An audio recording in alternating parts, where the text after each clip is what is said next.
Hi, I'm Norm Stockton. Welcome to my home studio here in Orange County, California, Grace K Studios. I am here today with the Gallien-Krueger MB212 combo amp. Tone, headroom, portability, and expandability with GK's MVP powered extension cabinets, which I'll talk about in just a second. But great for warm fingerstyle stuff or driving rock stuff, but also really versatile. It's got two 12s and a horn, 500 watt Class D amp, and weighs in at 41 pounds. Pretty awesome stuff. Designed and built in the USA. In the normal fashion, I'd like to just go ahead and quickly go through an overview of the control panel and the back panel, and then we'll kind of go control by control, and you can really listen to hear what things sound like. At this stage, I always want to encourage people, by the way, to plug in some speakers or some headphones so you can really listen to hear what's going on, because computer speakers or iPhone speakers don't do a very good job of reproducing low end. All right, so starting on the left side of the front panel, you have your input jack, you have your input attenuator, your gain knob, your contour switch, which is a bit of tone shaping, your 4-band active EQ, you have your boost knob, and then your master volume, as well as a limiter on-off, a horn on-off. You have an auxiliary in 1/8" stereo mini plug. You have your headphone jack, which turns off the speaker, by the way. And then you have your DI with your pre and post EQ selector. And then you have your power button. And then on the rear panel, you have your chain out, which is something that you would use with that MVP powered extension cabinet. Again, we'll talk about that. That's a really, really cool feature with these MB combos. And then you have a fan that kind of keeps things cool. All right, so here we go. Starting with the left side, you have your input jack. It's a very good idea always to plug that in. And then you have your input attenuator, which is basically a 10 dB pad. If you have a passive bass or you're not playing particularly bombastically, then you would never need to engage that. But in this case here, I'm doing some slap stuff, as well as the fact that this bass is kind of high output. So I'm having that engaged as a 10 dB pad, just to make sure that nothing clips at the input stages. Next, you have your gain, which is a preamp gain. And then you have your contour switch. Those of you who are familiar with GK amps are probably familiar with this control. Basically, it's a bit of tone shaping, and what it does is introduces a bit of a smiley face EQ. So at 500, it dips, and then it bumps a little bit of the lows and the highs. So check it out. I will go ahead and leave it flat for a second. Then engage it. Hear how it kind of scoops it out? Pretty helpful stuff, you know, maybe for slapping or whatever. I will leave it disengaged for now just to give you an idea of what the amp sounds like flat. Moving on, you've got your 4-band active EQ, and this is GK's famous 4-band active EQ. It goes all the way back to the 800 RB that started it all, and very, very versatile EQ. Starting with the highs, check this out. Let me just kind of give you an idea of what it sounds like.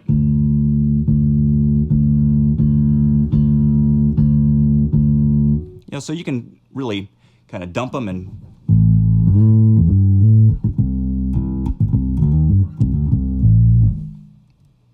or boost them all the way.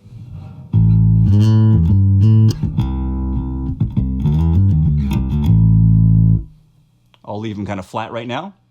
Then you have your high mids.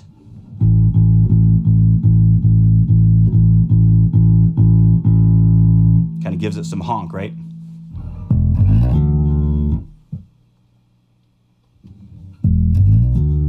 Kind of gives it that scooped out thing that the contour switch did. I'll leave it flat for right now. Low mids.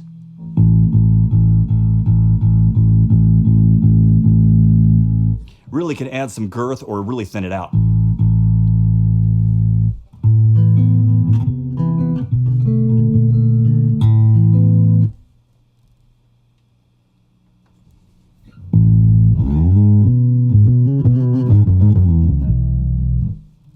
I'll leave it flat for right now. Then you have your lows. I'm going to be careful with this so I don't blow out my mics that I have open for this recording.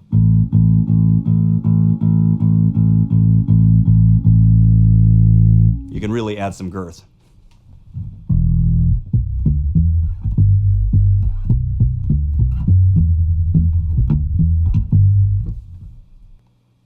Or if you want to thin it out, make it sound like a banjo, doing the Stu Ham thing. So I tend to leave it kind of flat because that tends to be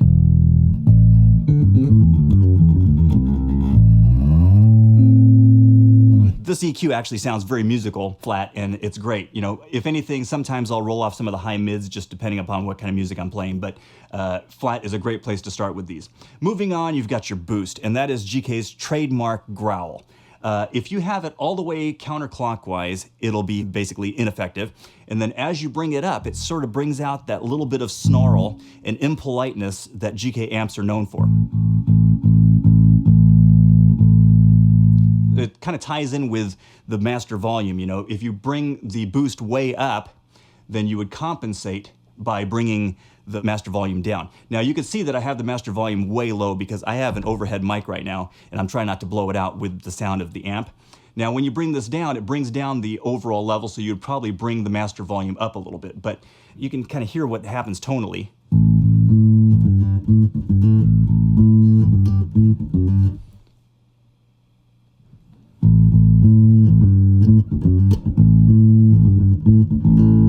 So I tend to leave the boost about halfway up, but that's totally your personal preference.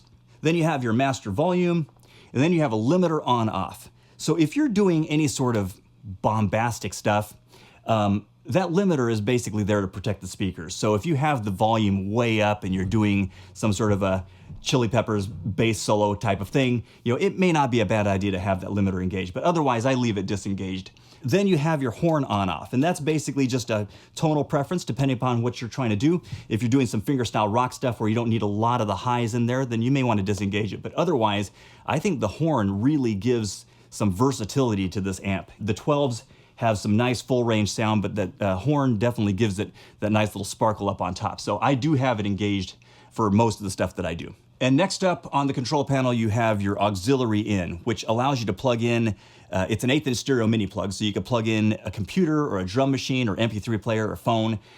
Makes this a fantastic practice amp because you can play along with your tracks or whatever you want to do.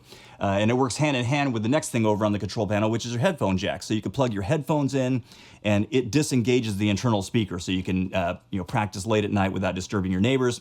And then you have GK's great sounding DI. As you can see, I'm plugged into that for this recording. And next to that, you have a selector that allows you to send either pre or post EQ. And that's a really cool thing to have because for your preferences or whatever, maybe the acoustics of the venue, you may need to do some sort of radical EQ where you're standing on stage to make the amp sound the way you want it to sound, but that may not be optimal for the front of house engineer. So you can send a pre-EQ signal to them, so it gives you that option, which is great. Then you have your power button, and even the power button on a GK amp is pretty cool because when you first engage it, it'll be red and while it's powering up, and then it'll turn blue and then you're good to go. If you're ever getting dirty power, it'll turn red again and that'll kind of let you know that something's not right. And once it's getting clean power, then it'll turn blue again. So very helpful LED feature on that power button. On the rear panel, you have the chain out jack, and that is actually one of the coolest features of the MB Combo Amp series from GK. It allows you, using a standard XLR cable, a mic cable, to plug into any of their MBP powered extension cabinets. And it ends up resulting in like a combo amp on steroids. Check it out.